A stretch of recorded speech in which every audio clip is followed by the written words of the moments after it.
Busy weekend for combat sports as Bellator and the UFC held events this past weekend, starting first with Bellator 160 from Anaheim, California. Of course, the big headline, even before any fighters stepped into the cage, was the fact that Bellator signed former UFC title challenger Rory MacDonald to a new contract. Of course, Rory MacDonald was ranked in the top 5 of the UFC's welterweight division, opted to go with Bellator. One of the main reasons, of course, being that Reebok deal for Rory leaving. He enters Bellator, really could fight for the title his first fight. Of course, the guy in the main event of Bellator 160, Ben Henderson, another big-time agent, a free agent that the Bellator was able to take from the UFC, was allotted that chance. So Rory MacDonald could be in a very similar situation. The welterweight division is really stacked. Of course, they just announced that Fernando Gonzalez will face Michael Venom Page on November 19th in San Jose. Also, you got Douglas Lima still lurking, of course, the champion Andrei Korchakov. So with the way things working out, Rory MacDonald could face Douglas Lima for potential number 1 contender, or more likely he'll face Korchakov. Lima would kind of be a backup. I'm not sure who would Lima face in the meantime. Now, he was supposed to fight Chide Njokuani before he moved up to take on Paul Daly. I don't know how attractive that fight will be to Lima after beating a guy caliber of Paul Daly. So we'll see how that goes. And then, of course, very easily the winner of MVP and Gonzalez can get a shot at the title. So a lot of interesting matchups. Rory MacDonald also cited that he would like to take a shot at 185, which is probably Bellator's thinnest division. I haven't heard any reports of Melvin Manhoef getting a rematch at Rafael Carvalho for the middleweight title. But speaking of middleweight champions, former Bellator middleweight champion Alexander Shlemenko will be returning to the Bellator cage later this year. He will be taking on Kendall Grove in a main event that will happen in Memphis. I believe that's slated for the end of October. So that obviously is a pretty big matchup for Bellator's middleweight division. Depending on what Roy wants to do. Obviously, he fought Stephen Thompson back in June. It's now just about September. So you would think Rory would be good to go for at least one fight for Bellator this year. Korchakov has not fought since defeating Ben Henderson for the welterweight championship. That was back in April. So Korchakov, I would imagine, would be ready to go whenever Bellator taps him. So I think that's probably the matchup to make sure Douglas Lima's healthy and ready to go. And they'll find Douglas Lima someone. I mean, he kind of was out for a while there, so he may actually jump at the chance to fight, even if it's someone a little lower prestige. So we'll see, but big things happening for Bellator. Looking at the fights for 160, overall, pretty solid. Of course, the main event we'll get to in just a moment, but AJ McKee, the big prospect there in their featherweight division, he continues to impress. He was taking on Cody Walker, and once again, he walks away with another finish victory. Walker, guy who had a lot of finishes on his record, a very long and lanky 145, a guy that definitely bigger than AJ McKee. Gave him a little bit of a problem early, but McKee was able to kind of take things under control after a little bit of a slow start, get to the fight to the ground, was able to be on top, ended up working for the back and getting at one point came close to rear naked, but then ended up getting in a guillotine choke at 32 seconds just before the end of the first round to win this one and stay undefeated. And I'm not sure who's next for him in the featherweight division, because this is only his 5th professional fight. I think he has a lot of talent, don't get me wrong, but Bellator has some very, very good guys in this division, and I don't know how quickly you feed him to one of those guys. So it's kind of a tough slope. I think he probably gets one more kind of unknown gatekeeper type guy before he gets anybody that's near the top of Bellator's featherweight division. Speaking of the featherweight division, big matchup between Georgie Karakhanyan and Bubba Jenkins. Of course, Karakhanyan, upon his return to the Bellator cage, pending his run there in World Series of Fighting, defeated Bubba Jenkins by submission in the first round. Bubba had won every fight since then, and had been on a roll and was looking like he was getting close to a title shot. So he gets Karakhanyan, who misses weight, not good, really has not fought well since defeating Bubba Jenkins in his return to Bellator. But I guess he just has Bubba's number because he kind of just came right at him, started throwing some combinations. They landed. Bubba dropped, fell down. Karakhanyan followed up and finished this one just 53 seconds into the first round. And just an awfully impressive performance by Georgi Karakhanyan. And unfortunately for Bubba Jenkins, he kind of falls back down the ladder a little bit here now with his second loss to Karakhanyan. And for Georgi, yeah, missing weight is something that he definitely has to fix, but he needs more of that because his two fights that he lost, Pat Kern and Daniel Weichel, I don't know what Georgi that was. That wasn't any Georgi that you see fight Bubba Jenkins, or really the guy that had captured the World Series of Fighting featherweight championship as well. So hopefully this is him starting to turn things around. I think maybe his head wasn't in it, but maybe a win is a big motivating and boost to your confidence. So maybe this is Karakhanyan being able to get on the right track. Derek Anderson against Saeed Awad was a brawl, man. As I kind of expected, that's Awad's style. But Derek Anderson, a guy I thought would, lean on the outside a little more, maybe try a little more grappling. He hung in there tough and was banging with Awad all the way to the end there. Tough chin. He was throwing power shots as well. And boy, this was a great win for Derek Anderson, coming off his second win over Pitbull, to now beat a guy like Awad with his power and pretty much in Awad's backyard there in Anaheim. A big win for Derek Anderson, who really shoots himself up the lightweight ladder. And really, since joining Bellator, his debut back in 2013, he has really beat some of the best guys Bellator has to offer. Like I said, Pitbull twice. He's also beaten Brandon Gertz, and he is now with this win against Awad, overall compiling a 5-2 record in the organization since joining in September of 2013. So this is a guy I think is on like a short list here. It's starting to be. I think a matchup against Josh Thompson for a #1 contender is, I think, a fight to make, and possibly could happen, of course, pending that Thompson is good to go. Of course, he got hurt and it pulled him out of his fight against Michael Chandler back in May. So hopefully Thompson will be good to go for another fight this year. Obviously, Anderson probably wants a little bit of a break after going through that war with Awad, but really it's kind of how I thought it would win. Awad, again, very dangerous in the first round. If you're able to weather that storm, you can win the fight. And Awad definitely had him hurt early, definitely was able to land some big, powerful shots, but Anderson, for the most part, was able to not get too rattled, didn't really get dropped too much, wasn't in super danger, but he definitely got hit. That is for sure. And in rounds 2 and 3, he was able to stay on the outside a little more. As Awad started to slow down, he mixed it up, had some takedowns as well.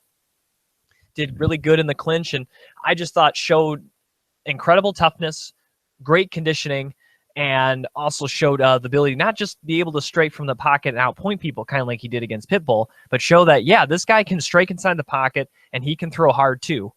So I thought this was a great fight for Derek Anderson and a good win against a quality opponent like Awad. Main event of the evening, Ben Henderson against the 145 Pitbull, Patricio Pitbull, stepping up to his brother's division to try to get back at Michael Chandler, but he had to go through the former UFC champion first. And Ben Henderson, I'm not really sure what his game plan was, taking on a much smaller opponent. You would have thought Ben Henderson would just kind of go into wrestling mode right from the get-go, and that just really wasn't the case. He seemed content to kind of stay at the outside. He threw some nice kicks, a couple of combinations, but I thought Pitbull, for the most part, was the one being able to come inside, land. Now, not land with a lot of conviction, nothing that rattled Ben Henderson or anything like that, but was, I thought, being more active and probably could have gave him the first round. Entering round 2, little more of the same. And then all of a sudden, kind of in a clinch situation up against the cage, they broke. Patricio looks down, kind of looks at his foot, and just kind of turns to the referee and turns to kind of walk out the cage, waving his hand, and is like, nah, I'm done.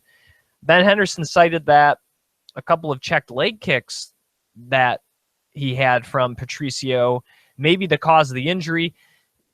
I don't think it was just one moment it happened. I think, like he said, it probably checked a couple of times, and then after that break, maybe the adrenaline wore off, or he had a moment of clarity or whatever, and just kind of finally realized, like, wow, my foot really hurts, and I probably shouldn't be fighting anymore. You could tell his foot was definitely messed up. You could kind of see the bruise. It just didn't look quite right. So Ben Henderson gets the win. He gets Michael Chandler on November 19th in San Jose. This was not a great victory for Ben Henderson. I mean, he didn't look great in his Bellator debut against Korjakov. He drops down to his, real weight class there at 155. I didn't think looked kind of lethargic against a much smaller opponent.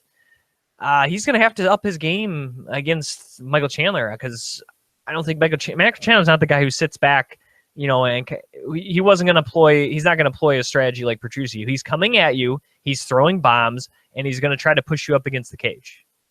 And I know Ben Henderson's tough as nails. He has great conditioning, great wrestling, great work ethic. He's a tough guy to keep off balance, even with power strikes. He's really only been knocked out the one time there by RDA. He's a tough guy to finish. So I'm not saying Ben Henderson can win, but I think he's got to do a little more than that to beat a guy like Michael Chandler, who is hungry for this fight. I mean, a win over Ben Henderson, proves that Michael Chandler is one of the best 155ers in the world. So there's a lot of motivation for Michael Chandler to beat Ben Henderson. This would be a really big deal, and it would kind of be a crazy thing, because when he first became the champion, Ben Henderson was champion of the UFC. So if he can beat Ben Henderson, it kind of shows that, yeah, these Bellator guys, obviously with Eddie Alvarez now capturing a UFC championship, Bellator has legit guys. And so I think it's kind of a big deal from that standpoint that Bellator is building something. And yeah, guys like Ben Henderson, yeah, guys like Rory McDonald, some other guys from the UFC that come over the years, Tito Ortiz, Rampage Jackson, those help. But Bellator has been able to build its own talent. And if Michael Chandler can beat Ben Henderson, there'd be almost no bigger statement of that, maybe other than Eddie Alvarez capturing the UFC championship. Getting to the UFC on Fox 21 was this past weekend again on Fox TV. 4 fights on the main card. Real quickly, looking over the undercard, shout out to our good friend Smilin' Sam Alvey. He was able to win another fight via knockout, this time in the second round, just as the round was about to end, over Kevin Casey. And actually, as of right now, we are scheduled to have Sam on next week's show. So we will get Sam's thoughts on his most recent Octagon victory on next week's show. But congrats to him. Also, I thought the Kyle Bochniak as well as Enrique Barzola was a very incredible fight. Ended up going to a split decision. Also, a great knockout there by Felipe Silva over Shane Campbell in the opening Fox prelim fight. And Alessio Di Chirico against Gareth McClellan. Boy, that was a scrap, a bloody war between those two young dudes. And if you get a chance, check that one out if you haven't already. Definitely very excellent. Also, Chad Laprise got back on the winning track as he took out Thibaut Gauti, knocking him out in the first round as well. First fight of the evening was in the 155 division as Jim Miller took on Joe Lazzone. Of course, we had Joe Lazzone on the broadcast before this fight. And while I think he, for the most part, was able to see what Jim Miller was throwing, like he said he had been preparing for southpaws, I'm not sure if he was ready for the combinations. I don't think I've ever seen Jim Miller throw quite the hand combinations like that he did against Joe Lazzone. He was very comfortable inside the pocket. Lazzone was definitely moving forward, but wasn't landing as much. He wasn't throwing those combinations together, really looking for more 1-2 strikes things. The difference, however, was the grappling. Even though Jim Miller is a good grappler, he has been out-grappled before in his career, and that's kind of where Lazzone was shining. I think the first round was definitely Jim Miller. Definitely was getting off the great combinations. I think rattled Joe a little bit. Rounds 2 and 3 were really close. I think you can kind of interchange them either way between either guy, rounds 2 and 3. But I probably would have gave Joe Lazzone round 2. He definitely had more of the control in that round, and obviously he ended up outstriking Miller 42-35 and also landed a takedown in that round. Round 3 did have some ground control, landed another takedown, but I didn't think he did as much with it in that round. Miller was still coming forward at that point. I think still landing the better combinations. Did outstrike Lauzon barely 29-24 in that round. Definitely a very close fight, but I think Miller won the first and third, and Lauzon won the second. Not surprised it was a split decision by any means, but Jim Miller once again defeats Joe Lauzon. Incredible fight. I think it did get a performance. It did get the fight of the night. I think that or the McClellan DiCirico fight could have won, but incredible fight, and once again proves why Joe Lauzon kicks off Fox cards. He's in the business of doing that. So excellent fight, and definitely hats off to Jim Miller. Another excellent performance by him against Joe Lauzon. Speaking of excellent performances, maybe none better in any performance she's had so far in the octagon as Paige VanZant defeated Bec Rawlings, second round knockout. First round definitely was landing. I thought Bec had a little trouble with the speed, but when it was in the pocket, she was landing. But I think that flashiness that Paige was doing really, I thought, did a good job of moving in and out for the most part, avoiding the powerful shots. I think you could have gave her the first round, even though she did get outstruck 30-17. I think she was landing the more significant shots in that first round. And then in the second round, Paige once again was kind of moving in and out. She was throwing quite a few kind of flashy kicks there. Did a jump kick there, right on the button, foot to face. Rawlings went down. VanZant followed up with a few strikes, and that was it in the second round. Just 17 seconds into the second stanza for Paige VanZant to collect her first victory since defeating Alex Chambers in September of last year, almost nearly a year since she had won in the octagon. Of course, she had the loss there to Rose Namajunas back in December of last year. And of course, she took some time off to do Dancing with the Stars on ABC. But this is a big victory for her, of course, coming off the loss, a little bit of a layoff, a good opponent in Bec Rawlings, an opponent that definitely has knockout power. A girl that you can't really mess around with, and Paige VanZant was able to land that kick perfectly on the button. And I don't think Bec had ever been finished before by knockout, so that was pretty impressive. Pretty impressive for Paige. She already cited she wanted to fight on the December card in Sacramento, of course, doing a lot of training and living there in Sacramento with Team Alpha Male. Probably going to get that. I think a fight against Michelle Waterson would be incredible if that would be in the works.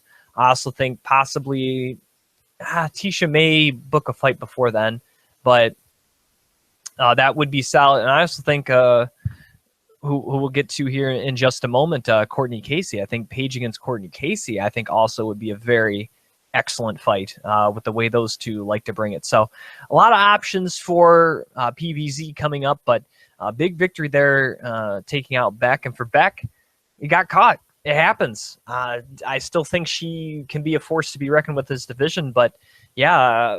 And also, I think because of the kicks that Paige was throwing, that's not something she's typically shown in a fight. That's something totally unexpected. And so whoever takes on Paige next, we'll be able to see those coming, and we'll be able to know that she has those in her arsenal.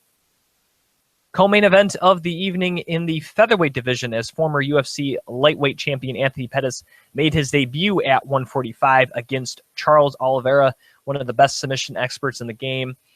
Excellent first round by Anthony Pettis. He did a good job kicking, but kicking and not being able to have his leg caught. Really did a good job beating up Oliveira, who tried his best to take Pettis to the ground, was only successful on 1 of 6 attempts.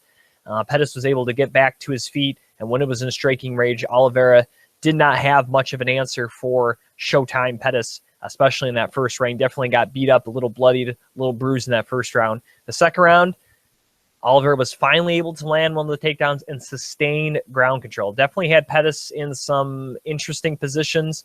Did some damage. Pettis, for the most part, stayed composed.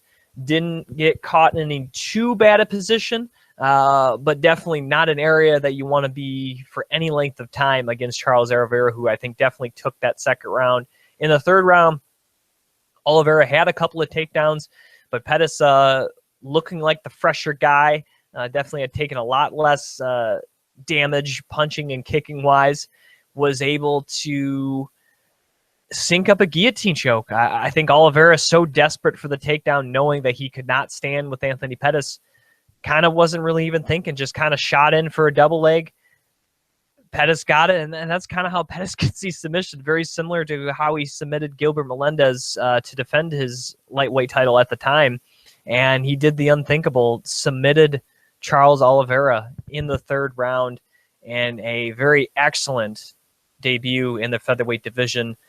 He defeated the number 6 guy in the world, so definitely he really shoots up these rankings.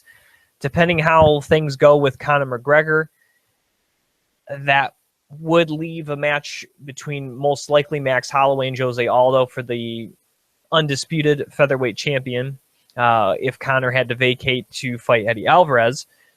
If not, and if Jose Aldo does in fact rematch Conor McGregor, I think Anthony Pettis against Max Holloway would be an excellent matchup. Of course, Frankie Edgar is out there. That'd be cool. 2 former 155 champions meeting at 145. Possibly maybe an outside guy would be like a Cub Swanson or Dennis Bermudez. Also, I think would be good matchups for Anthony Pettis. But, realistically, he's a good matchup and an interesting fight against anyone in this featherweight division, a stacked featherweight division. And he may have caught the featherweight division at the right time, to be honest. I'm not saying that he couldn't compete with Conor McGregor, but Conor leaving would open the door for somebody like Anthony Pettis, and he could potentially become a 2-division champion, maybe even steal some thunder away from Conor McGregor in the process. But excellent performance against one of the best submission artists in any division. And Anthony has to really hold his hat high, because things were not looking good for him. 3 losses in a row, new weight class, taking on a top 10 guy. He had a lot kind of riding on this fight. It maybe wasn't a do or die fight, but he kind of needed a victory, and he was able to do so. Damian Maia against Carlos Condit. What a performance by Damian Maia. This wasn't expected in terms of how he won, not so much the fact that he won and even won by submission. The fact that he was pretty much able to take Carlos Condit from the start, work around, get back, and submit a dude who I think hadn't been finished in a super, super long time. In fact, I'm not sure if Carlos Condit has ever been finished. I'm going to have to double check on that. At least not finished in the UFC or WEC. Technically he lost by knockout to Tyron Woodley, but had not been finished under the Zuffa banner. So for him to do what he did and do it in the first round against one of the best over the last 10 years in this division is incredible. I think that goes to show that Damian Maia is one of the best in the world, regardless of weight class, maybe the best jiu-jitsu guy in the world. And he has finally found a rhythm. I think after that fight against Rory McDonald, he really, really regrouped and really realized, I can't just go in there willy-nilly and try to take people down and wear myself out working for takedowns that aren't there. I got to make sure I got it, because when I get it, nobody's going to get me off them. Nobody's going to be able to do that. So he has really been able to come up with incredible strategy, and just nobody is at that level jiu-jitsu wise. So he is going to be an incredible force either against Tyron Woodley or Stephen Thompson. Brian Stan said after the fight, would you wait or would you take another fight? And he goes, I'll wait. He's like, I want my shot. I'll wait for it. So Damian Maia is fully poised to wait for a chance at the welterweight title. And there could be a chance that Thompson or Woodley gets hurt and Damian Maia fills in. That could be a real possibility. Or there could even be a possibility, you never know. Dana White seems to like to change things that are perfectly set up. There could even be a possibility where Damian Maia jumps Stephen Thompson. It could happen. I mean, stranger things have happened in this sport. So, and especially with the Ultimate Fighting Championship. So it wouldn't even surprise me if Maia somehow leapfrogged Thompson. And really, if you look at their last performance, you can't argue that Damian Maia had a better performance against a top 5 fighter than Stephen Thompson did. I don't know if there's any question about that. Jim Graham here for Beyond the Cage. On the line, a special guest joining me. She is fresh off a victory over Randa Markos at UFC 202. She is Cortney Casey. And Cortney, thanks for coming back on Beyond the Cage. Thank you for having me. Getting to your fight there at UFC 202, of course, taking on then ranked 13 Randa Markos. You were able to take her out in the first round. She started out really wanting to stand up and strike with you, which is something that she doesn't really do a lot if you go back and watch her fights, more known as a grappler. Were you kind of surprised that she came out and was really looking to strike with you? No, not at all. We kind of figured that's what her game plan was going to be. She has been, really improving on her stand-up game, and she even made a comment after her last win against Jocelyn Leibarger that, Leibarger was known to be a striker and that she wanted to prove that she could stand with, a striker and stuff like that. So we kind of thought that she was going to come in, with that same kind of attitude. So we prepared for that, and we just made sure that I stayed really long and didn't get caught into her inside game, and that's where she wants you, in that dirty boxing up against the cage kind of thing. So. Now, in kind of a wizard transition move, she kind of bridged a little bit of a takedown there, had you in a side headlock, landed some punches. Did any of those punches hurt you at all? No, none of the punches really hurt me. I mean, the throw hurt me a little bit more than anything else. We have been practicing. That's one of her go-to moves when she gets flustered is to do that throw. So I kind of sat down thinking that she wasn't going to be able to elevate me, and she still did. It was kind of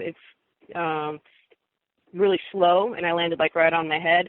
But after that, she was hitting the top of pretty much the hardest part of my head was the top of my forehead. I tucked my chin pretty well and was defending it just because we knew she was going to do that throw. So we had prepared for it. Now, of course, in the headlock, they mentioned it on the broadcast there with Joe Rogan that if you were able to slip under from there, you could take the back like you did. Is that kind of what you were waiting for, just that right moment to slip kind of out the back door like that and take her back? Yeah. Just, it's kind of one of those places where you just got to be patient and just wait for your opening. And, I tried to chain a couple of the escapes that we were working together, and eventually it worked. And she gave up her back. She didn't turtle completely as we thought she was going to roll a little bit more. She kind of stuck to that turtle position. She gave me the second hook, and we just went from there. From there, you were able to land some great damage. She then kind of flipped out. She was on top of you there in guard. You then threw your legs up there for an arm bar. And as she was trying to roll over, did you know you had it deep, or were you expecting a tap, or did you think she was going to be able to roll around it? No, I knew it was in pretty deep. We knew that was, something that she was going to do is if she got on top, she was going to, hunker down real tight. And she has shorter arms than me. So as long as she got down, and kind of held pressure, top pressure, which she did, we knew we would be able to counter that and get the arm bar in pretty deep. And she defended right, stepped over and everything, and I just held on to it. I had both arms trapped. So once I went belly down, I kind of knew that it was in. Now, from the initial camera angle, when you watch the fight live, you can't really see whether she taps or verbally commits to a submission. So did she tap, or did you hear her say anything before the referee stepped in? No, she verbally tapped. I could hear her saying tap. I didn't let go until the ref came to push me off. I've been in a position before where someone said that they tapped. They didn't tap, and it was a verbal tap, and I let go. So, the refs say, keep going until I stop the fight, and that's what I did. Again, with the Helen Harper fight, same thing. I need her right, in the stomach, and she dropped, and she's waving me off, telling me to stop, and I stopped. And that's backfired on me before too. So, I'm tired of, being super nice. So I just waited, for the ref to do his job, and going to let go. With this win, you have now gotten 2 wins in a row inside of 2 months, as you were able to beat Christina Stanchu last month in South Dakota. With another quick victory, you're looking to get right back in there, or do you think you might take a little bit of break after another victory? Oh, I'm ready to go. As many fights as I can get in the year, I'm happy with. Both fights have been finishes in the first round. I pretty much came out, with no problems. So, the sooner the better for me. I'd like to have a little bit more of a time for camp. Like if they tell me, I'm going to fight in November or something like that, that's fine with me. I just the 3 weeks in 2-week camps are starting to take the toll. But if something pops up like how 202 did, if it's a big card, I'm always ready to fight. So yeah, as long as I get the call, I'm good. Now, of course, your last 2 fights were in the U.S. Your first 2 UFC fights were out of the U.S. Do you feel that maybe made any sort of difference in your actual days leading up to the fight camp? I think it does play a little bit into it because of the flights and stuff like that. It does kind of take a toll on your body. But I fought 2 great opponents. I put on good shows on both of the fight of the night. JoJo one was 8 days notice. I had a pretty good camp for the Sohiham fight, but I went into that fight injured. But I went in there and did the best I could. And if I have the opportunity to fight somewhere else, over in another country, I don't mind.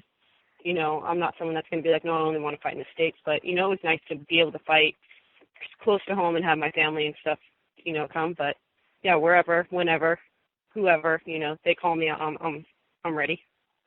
Now, of course, as you mentioned there, your first 2 UFC fights, you were able to get that fight of the night bonus. The last 2 fights, both first round finishes, no fight of the night or performance of the night bonus. Does that kind of bum you out a little bit? No, it doesn't bum me out at all. I was lucky to get those two performance bonuses. They came as losses, but like I said many times, as long as I'm going in there putting on a show and the fans are happy, whether the bonuses are there, the wins are there, as long as I'm in there doing the best I can and the fans are enjoying it, the promotion's enjoying it, the owners are enjoying it, I'm fine. It's just been an honor to be able to fight on such big cards with such great athletes and be recognized. So yeah, I'm happy. With your win over Randa Markos, you are now ranked in the top 15 according to the UFC's rankings for the first time in your career. Do you pay attention to these rankings at all, and do you even care that you're now in the top 15? Yeah, I think you definitely got to try and pay attention to the rankings and stuff like that. We definitely thought we were in the top 10 for sure, and now it's just being able to get more of those high-profile fights because you are in the top 10. I'm tied up there with pretty much everyone with win streaks and stuff like that. Finishes in the first round. So I definitely think that hopefully the next fight will be a top 10 fighter and be able to put on another good show. So yeah, I'm excited to be up there with those athletes.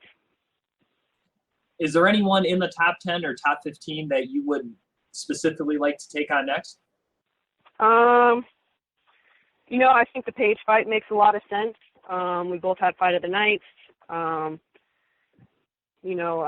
thought I like her in Sacramento. I have no problem fighting in people's hometown. So I'd like that fight. But anyone really. Markos, I would like to fight her as well.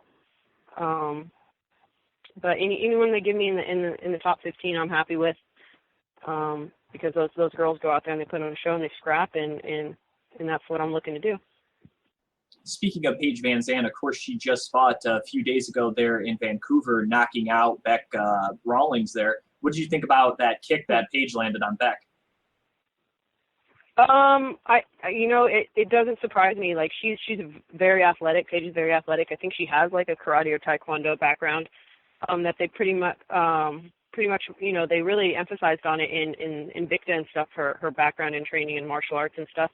And, you know, when she got into the UFC, she kind of changed a little bit. And I think, you know, her team kind of finally filled her out and she got more mature. I mean, she was super young when she got into the UFC, and I think she's just becoming more of a well-rounded fighter and putting her game plans, you know, together and being able to execute them. So I think, you know, it wasn't really a surprise to me. She was throwing it in the first. She started off with it in the second. It was just a matter of time before it landed. Didn't think it was going to land as flush as it did, but, you know, she got the job done and, you know, can't take anything away from her. Now, of course, all your fights before the one against Randa Markos were on fight night cards, and then, of course, you fought on the undercard of UFC 202. Did you notice a difference in the way just stuff was around that week there for 202 as opposed to your other fights in the UFC before?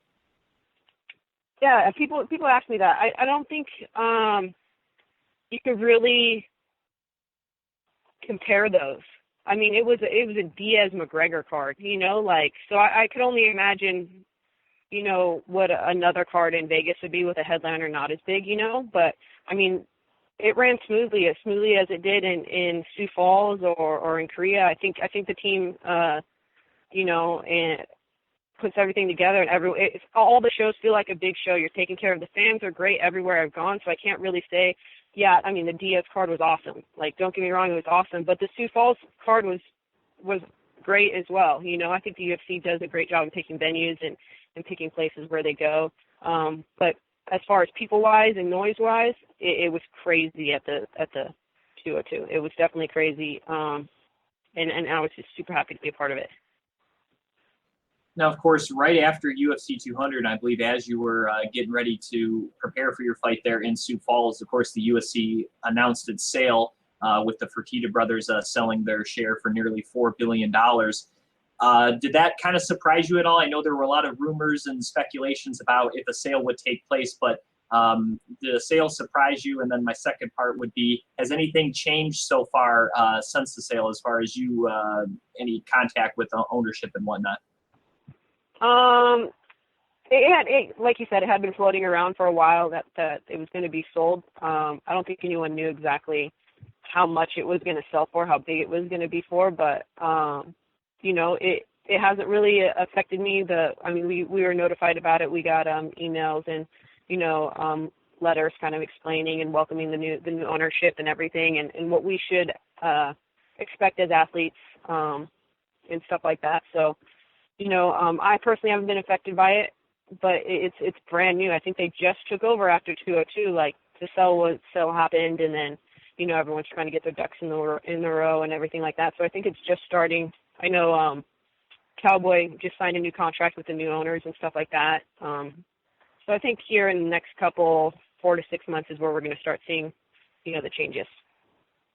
Now, of course, you mainly would probably deal with Sean Shelby as far as who you contact for what fights you want next or what fights he's thinking next for you. But it looks as though Joe Silva may be on his way out. This is, I think it's a rumor. I'm not sure if it's officially confirmed, but yeah, we just me and my husband were just talking about that this morning. That they said that he's out and Sean Shelby's taking over everyone.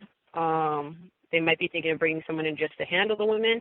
I don't know. I've had a great relationship with Sean Shelby. I think he's a great matchmaker. So, you know, if he's the one that's going to be the go-to for everyone, you know, I think we're in for some really good cards. You know, he's got big shoes to fill, but I think he's been doing a great job on the matchups in the lower divisions. So yeah, I think it's going to be great. Now, I talked to Louis Smolka a couple weeks ago, a fellow Hawaiian like yourself, and I asked him a rumor that I heard. One of the reasons that a UFC event has not taken place in Hawaii is possibly due to a high tax rate. And he said a lot of stuff has been thrown around. I was wondering, have you heard a lot of similar things as to why the UFC has not done a fight in Hawaii? I haven't. I haven't really heard exactly why they haven't.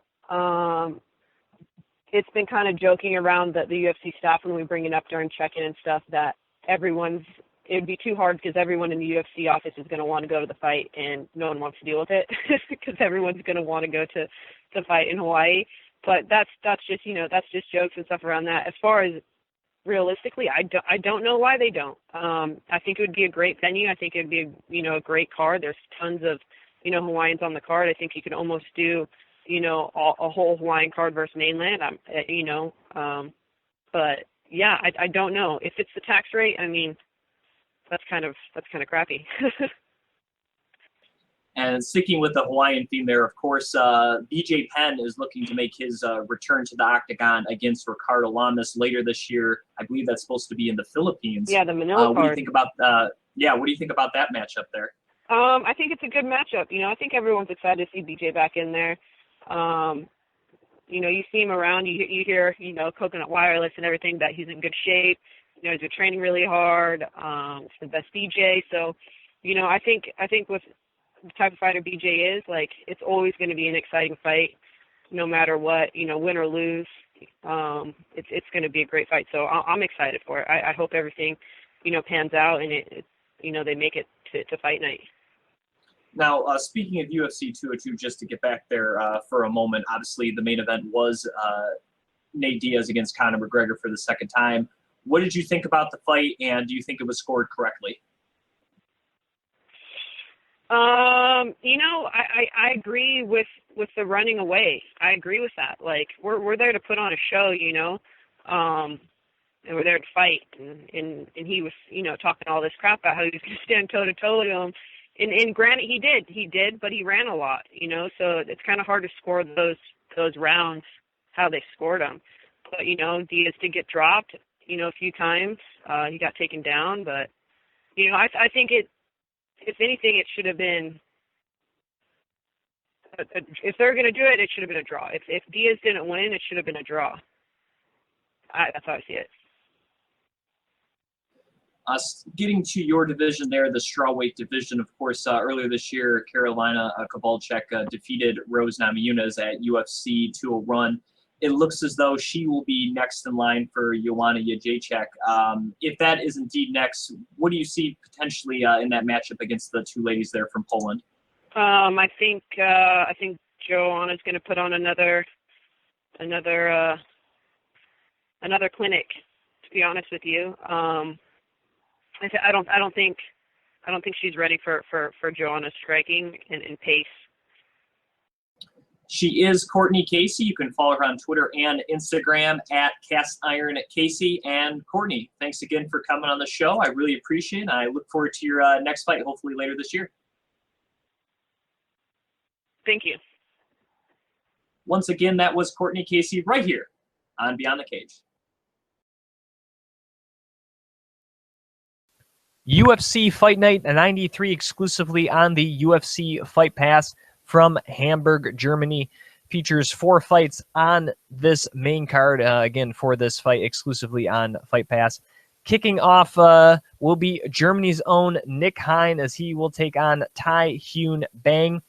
Looking at Nick Hein, 13-2 overall in his career. Has been fighting in the UFC for quite a while now, and one of arguably the best fighter coming out of Germany for the UFC. 8 wins out of 13 by submission for the native of Cologne, Germany, in the lightweight division. So far in the UFC, has been able to compile a 3-1 record, has won 2 straight fights in a row. Looking at Tai Hyun Bang, he is coming into this matchup in the lightweight division with 18 wins in his career to just 9 losses. And I don't know, Nick Hein is one of those guys where he's good, he's very technically sound, but he's not really great at any one thing. He's not very flashy. He hasn't shown really hardly any finishing power, at least in the UFC. Only has 5 finishes out of 13 victories. So he's a guy that definitely tries to outwork his opponents. And taking on Tai Hyun Bang, a guy that's a little shorter, a little stockier, but definitely is could be maybe the definition of being hit or miss. 18-9 in his career, 9 knockout wins and 9 decision wins. So if he doesn't knock you out, he may decision victory you. But this is an interesting fight because I think Bang can finish Nick Hein, but Nick Hein has been proven tough. I think fighting in Germany will give Hein kind of an extra boost, and that's got to, that could play on Bang. I don't know, coming into a environment like that. I don't know if he's ever had to do that before. And really, so far in his UFC career, other than knocking out Cage and Johnson at UFC 174, hasn't really done much. He defeated Leo Kuntz at UFC Fight Night 79 back in November of last year. That was a split decision. His other two fights, Marabek Tuzmov, a very tough competitor, he lost to, and he also lost to John Tuck, getting submitted in the first round by Tuck back in May of last year. So, I don't know. Bang's kind of had mixed results, but he's got to be in for a full 15 minutes because that's how Nick Hein likes to operate, and he has to be ready for really any aspect. Nick Hein's, like I said, he's not great at anything, but he's really well-rounded. He's tough to put away, and a guy that has no problem going all 15 minutes and usually is pretty active in those 15 minutes. Next fight of the evening will be in the light heavyweight division as Ryan Bader will take on Ilir Latifi. Bader is, of course, coming off a main event loss to Anthony Rumble Johnson back in January of this year that stopped a really good streak for Bader. And Ilir Latifi, speaking of being on a roll, he has been on quite a roll as of late. I believe he's won his last 3 fights, all of them by knockout, and most recently he defeated Gian Vellante.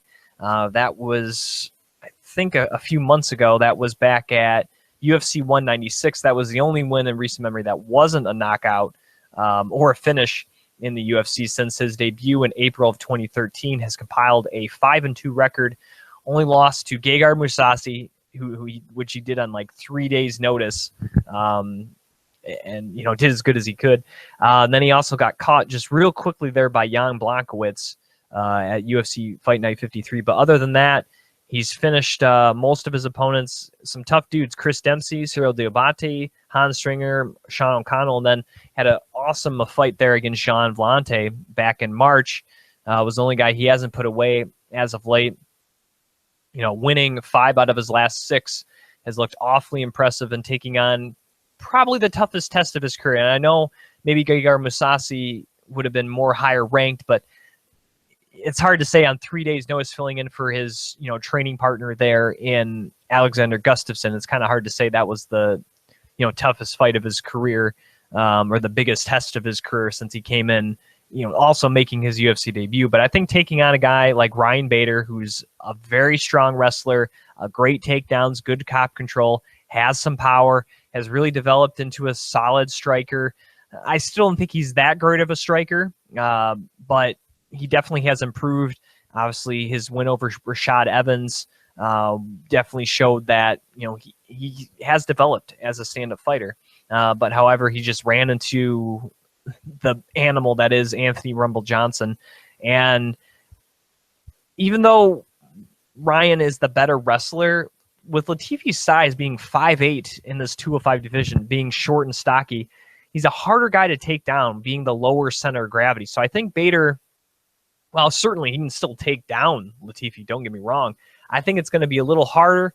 He might have to work hard for the takedown, and Latifi, the fact you got to come into him to take him down, could catch him with an uppercut or something and knock him out. So I think this is a interesting fight, and for Bader, I think if he gets this fight to the ground, he can easily win. I don't think Latifi's really threatening with too many submissions off his back, but if it stays standing, I think it's a little more of a 50-50 or a slight edge there to Ilir Latifi. Main event or co-main event of the evening, Alexander Gustafsson, the aforementioned Alexander Gustafsson, he returns to action, has not fought since October of last year in his epic war and a close decision title loss to Daniel Cormier. He returns against Jan Blachowicz, who, of course, as I mentioned, did knock out his teammate Latifi a few years ago. So I'm sure that's somewhat of a motivation for Gustafsson, who really is just better. Tough times as of late. He's only won one time in the last 3 years. That was over Jimmy Manuwa. So this is really a fight to get Gustafsson back on the winning track. I just don't see how Blankowitz wins. I mean, Gustafsson's gone 5 rounds with John Jones and Daniel Cormier, has been able to be still standing and arguably won both those fights, however you want to score it. He has incredible knockout power, great striking, and really other than kind of running into Rumble Johnson, again, a fight where had he maybe not done something stupid, could have won. This is a fight for Gustafsson to win, get back on the winning track. I think Gustafsson, no offense to Jan, of course, Poland there, but he beat Igor Proprayach back in Croatia earlier this year. But I mean, he wasn't exciting. He wasn't. I just think he's an all right fighter. That's really all there is. He's a solid fighter. I mean, he obviously does have a little power. He has 12 finishes out of 19. So he's a guy you really don't want to mess around with. But a guy that Alexander Gustafsson should be. He'll get on the winning track. If Ryan Bader wins, he could possibly face Ryan Bader. I think there's a good chance that if he wins, and depending on how things work out with John Jones, I think that is an excellent fight to book for John's return. Him against Alexander Gustafsson, a rematch fans have been wanting for a very long time. And I think that would be an excellent fight to make. And especially that should be a main event of a Fox or FS1 card, because that's a fight that deserves to be booked 5 rounds. But really, unless Gustafsson has a complete gaffe in this fight, this should be his fight to win. And I just don't really see much that Blankowitz will give Gustafsson problems. I really don't. Main event of the evening, 2 former UFC heavyweight champions will do battle as Andrei Arlovski will take on Josh Barnett. I think this is a good main event. I really do. I'm intrigued by this matchup. I think the fans in Germany are going to see an incredible fight. You got 2 incredible finishers here, as Arlovski has finished 20 of his 25 professional victories, 17 coming by way of knockout. Of course, Josh Barnett, most notably known for his submission game, has finished the majority of his wins that way with 20 submission victories out of 34 wins, also adds 8 knockouts to his record. He was uncharacteristically submitted in his last fight against Ben Rothwell back in January, a very disappointing loss, and just really overall a kind of a disappointing performance, really. He just did not look right against Ben Rothwell. I don't know if that's a credit to Rothwell's style or if, Barnett was feeling any effects from his 5-round whooping of Roy Nelson. I'm not really sure, but he just kind of looked a little bit off there against Ben Rothwell. And it's kind of crazy to think that these 2 were both kind of coming up in the UFC right around the same time, early 2000s. Officially, Josh Barnett's last UFC fight before coming back just a few years ago was UFC 202. And it's crazy that these dudes fought a lot of the same guys right around that same time. Like Slemmy Schild, Pedro Hizzo, Randy Couture, Dan Severin, guys like that, all right around that same time, but they never actually fought each other. So this is, and even going back, they were in Strikeforce at the same time there for a while as well and didn't fight each other. So this is kind of crazy. They've been in Affliction too. Oh boy, I forgot they were both in they were both in all these organizations at the same time, just somehow just never crossed each other's paths.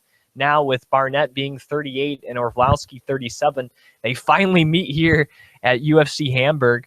And it's really, if it stays standing, it's Andrei Arlovski. But if it goes to the ground, good luck. Pitbull has been notoriously tough to take to the ground over his career. But if it gets there, Josh Barnett definitely has the advantage. The interesting part will be the clinch. I would favor Barnett in a matchup up against the cage in the clinch.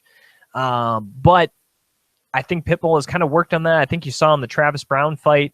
I think he's developed his game a little bit. He's better in the clinch. He's still obviously looking more to release and counter strike from there. But this is a great fight. It would have been awesome to see these 2 in their prime take on each other.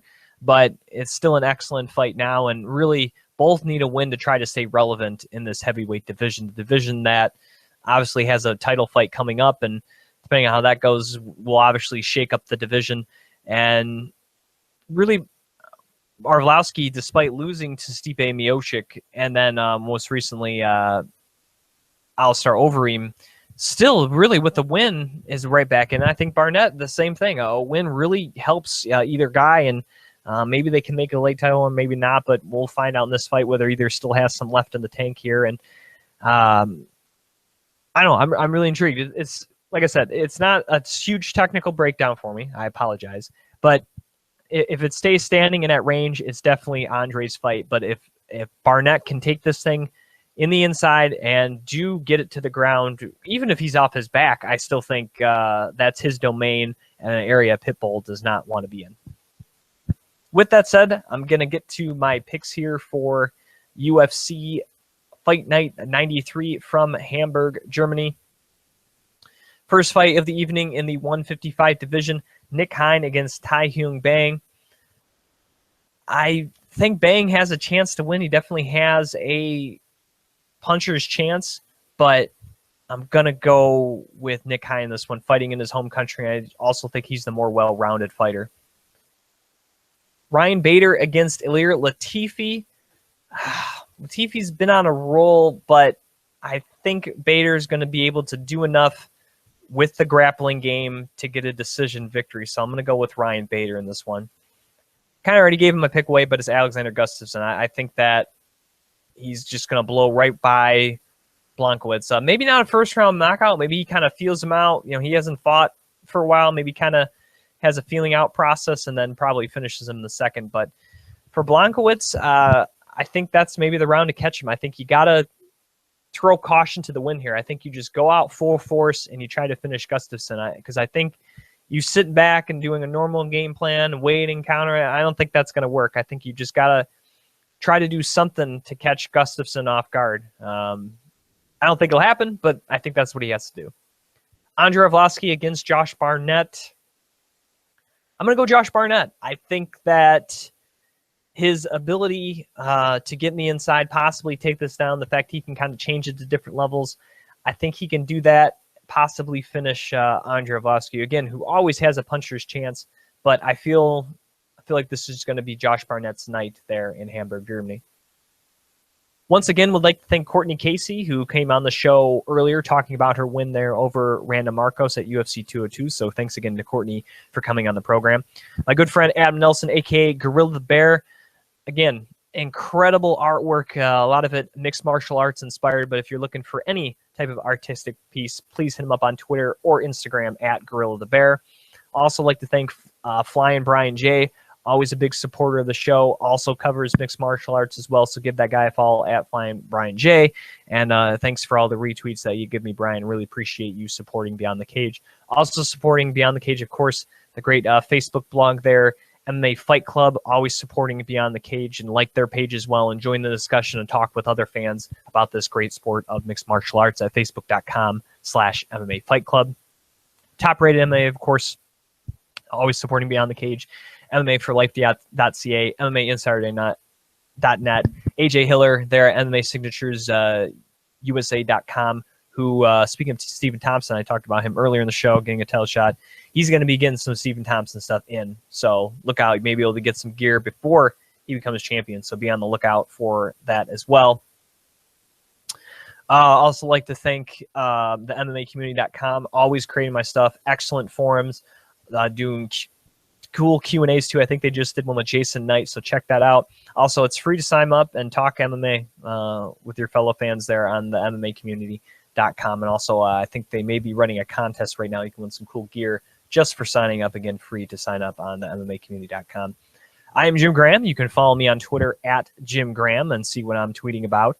And you can also like Beyond the Cage on Facebook, facebook.com/Beyond the Cage podcast. We're still trying to get our goal of 500 to start our 500 likes contest. So please like the page today if you haven't already. And as you're watching right here on YouTube, youtube.com/Beyond the Cage podcast, please subscribe, like the videos, share them, and tell all the people about Beyond the Cage. And also If you prefer this way, Beyond the Cage is available on the Stitcher mobile app to listen to podcast-wise, and we're also available on iTunes, and now we are also featured on Google Play, and I even put up some of my recent interviews and select shows on SoundCloud as well. So anyway, you like to listen to a podcast, Beyond the Cage has you covered. So until next week, I am Jim Graham, and once again, thank you for listening to another edition of Beyond the Cage.